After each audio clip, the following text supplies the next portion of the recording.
Halo teman-teman, hari ini kita akan belajar bersama tentang teks eksplanasi. Mari kita belajar bersama.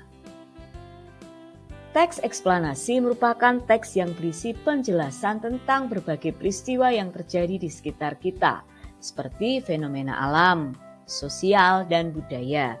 Contoh judul teks fenomena alam, misalnya desa terdingin di dunia. Fenomena sosial, misalnya pengaruh gadget bagi anak-anak. Fenomena budaya, misalnya judulnya contohnya fenomena budaya kesenian ebek. Kesenian ebek adalah kesenian rakyat dari daerah Banyumas. Teks eksplanasi itu apa? Yaitu teks yang harus disajikan berdasarkan kenyataan atau fakta. Teks eksplanasi memiliki struktur. Yang pertama, pernyataan umum. Yang kedua, pernyataan penjelas. Yang ketiga, kesimpulan. Jadi setiap teks eksplanasi itu terdiri atas 3 bagian. Ada pernyataan umum, pernyataan penjelas, dan kesimpulan. Kata yang sering muncul atau diulang dalam sebuah teks eksplanasi itu disebut dengan kata kunci. Untuk memahami teks eksplanasi dapat membuat pertanyaan dengan unsur 5W1H atau disingkat adik Simba. Yang pertama apa atau dalam bahasa Inggris what biasanya digunakan untuk menanyakan hal atau peristiwa yang terjadi dalam teks. Yang kedua, di mana atau where digunakan untuk menanyakan tempat atau lokasi peristiwa dalam teks. Yang ketiga, kapan atau when digunakan untuk menanyakan waktu terjadinya suatu peristiwa dalam teks.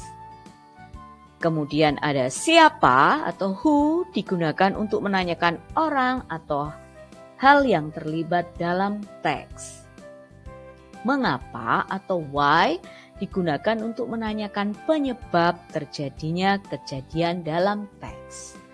Kemudian ada bagaimana digunakan untuk menanyakan keadaan atau cara yang dijelaskan dalam teks.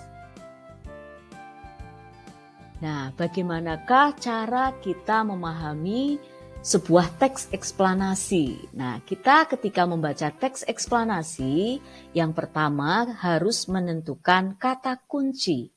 Kata kunci adalah kata-kata penting yang sering muncul dalam teks. Kata-kata kunci biasanya terdapat dalam judul dan isi teks. Jadi kalau menemukan kata-kata yang sering muncul dalam teks eksplanasi, nah itu yang disebut kata kunci. Yang kedua, menjawab pertanyaan-pertanyaan berkaitan dengan teks. Setiap informasi yang diperoleh dapat menambah pengetahuan. Nah, bagaimana kita dapat menemukan informasi dari sebuah teks? Yaitu dengan menjawab pokok-pokok pertanyaan. Nah, kalian juga dapat menggunakan kata tanya apa, kapan, di mana, siapa, mengapa, dan bagaimana. Nah, itu untuk menemukan informasi penting dalam sebuah teks eksplanasi dengan mengajukan pertanyaan dan menjawab pertanyaannya. Setelah menemukan kata kunci dan membuat pertanyaan, kita dapat membuat ringkasan teks tersebut. Dari ringkasan yang kita buat, kita akan dapat menyimpulkan.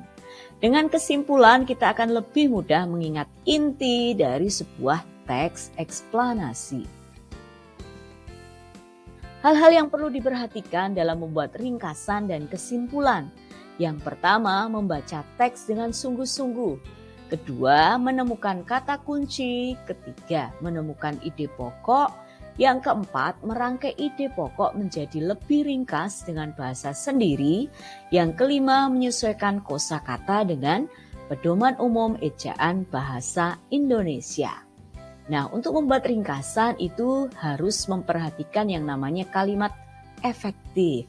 Kalimat efektif itu artinya jelas dan tidak bertele-tele. Nah, anak-anak, hari ini kita sudah belajar tentang teks eksplanasi. Semangat belajar!